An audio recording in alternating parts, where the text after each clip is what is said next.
When you think of motorsport management games, you think of long races, long seasons, building HQs, building up and researching car parts and adding them to your car, in-race strategies, maybe pit stops and fuels, team orders and things like that. And then we have something totally the opposite here today.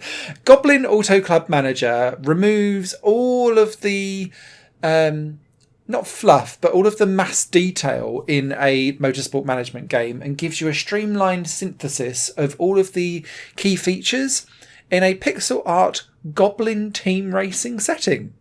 It also takes on football leagues. The idea of this game is that you start off in the bottom league of several divisions, and throughout a course of a 10-race season, you'll be trying to score points against opponents that you're racing with. How many you win or lose depends on where the other Goblin teams that you're racing against are placed in your league. So in theory, if you're outperforming them and then they overtake you, you're going to lose points. Because it's almost like a chess RLO, for example. So you're thinking, okay, how do I rank against the players that are in the race that I'm against? At the end of the 10-race season, if you're in the top 16 split of your league, you then go forward to a kind of battle of the death to see who will win in the survival races. And if you win the league, you get promoted to the next league up or division up so that you can then battle against even stronger teams and still improve your situation as you go. Improving your situation depends on how you set up your team. And so you get to choose a Goblin at the wheel, but also the car chassis, the car engine, the tyres that you race on, and the brake systems that they've got. And accessories are unlocked later on too. And these affect all of the different grip levels of your car and the different attributes. There are 10 attributes that you have in your car, and this can be from car weight, braking power, acceleration power, how it handles off-road versus on the tarmac itself. Can it turn well? You have a boost, but that will decrease your engine speed over time as your car gets knackered and more damaged over the course of a race. You can affect that too. And each Goblin driver has a temperament where it feels most happy, and you can race outside of that, but it might mean that they crash more. Or it could mean that they're more aggressive when it comes to an overtake, which means that they crash into other cars and cause damage and need to be limped back to the pits for some repairs. As you go through the course of this game, you'll go and select one of 3 races that you'll then take part in on each of the 10 races in your season. One will be free, but will offer low stakes for returns for a win, for example. Or you can pay bigger entry fees to go and tackle bigger races. But quite often, the more stronger categoried teams are in those races, so you've got a bit more stiff competition to do well. I'll cover race strategy in a second, but once you've completed a race, you generate cash, which you can then take to the scrapyard to then buy car parts or other Goblin drivers.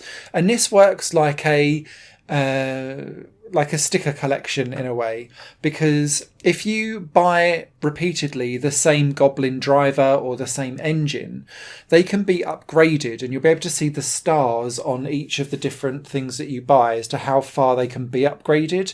And each time you buy it again, it upgrades something half a star. And so some things might be quite basic at the beginning and be very cheap, but just have like very poor stats. But if you unlock them repeatedly, they can be beefed up to be very powerful. On the flip side, some of the more rarer things that are out there will come with really beefy stats from the outset, but not all of them can be upgraded. But they all have different attributes going back to how it affects your car. And this is relevant for the track you pick.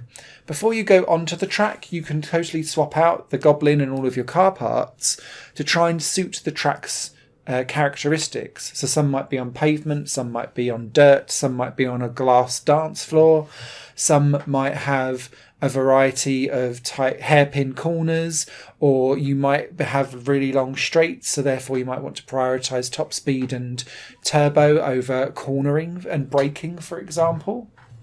All of that is entirely up to you. And then it will save some of your best lapped versions of these cars so that you can kind of get them quickly on the fly again.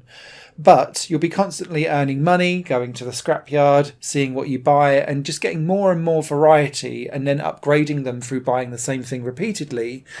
That boosts up your capability of scoring more points to then get to the top of the league and progress through. Races are really, really short. They take sometimes just over a minute or so to complete, and they're quite actionful. The drivers will race themselves, they're automated. However, you as the player get to decide when to turn on and off their turbo, which is crucial if you think you can blast past someone down a straight, but you'll also be able to decide when to pit. And the key thing with the races in Goblin Auto Club Manager is that the longer your car stays out without a pit stop, your engine power diminishes. And it's constant, but it speeds up the minute you turn on turbo. So you're kind of robbing Peter to pay Paul if you're turning on the turbo right early on down the first couple of straights on a lap, because you're then going to have lower top speed and worse car control for the rest of that stint before you pit. And so it might mean that you end up off a pit sequence and having to do an extra pit stop. And sometimes that's to the good of your race. But you need to work that out through your strategy and tactics. And that's where the real moment-to-moment gameplay of Goblin Auto Club Manager comes in. Because it's a very simple system, but because these races are so frenetic and most tracks have multiple routes you can take, and there's quite often external factors, like there's one where there's a train going back and forth on a train track, and sometimes pitting slightly off sequence means that you don't have to go the long way round the train or wait for the train to pass so that you can then progress on through the lap. Why not take a strategic pit stop and come out with a renewed car that can then bomb around and catch up everyone else?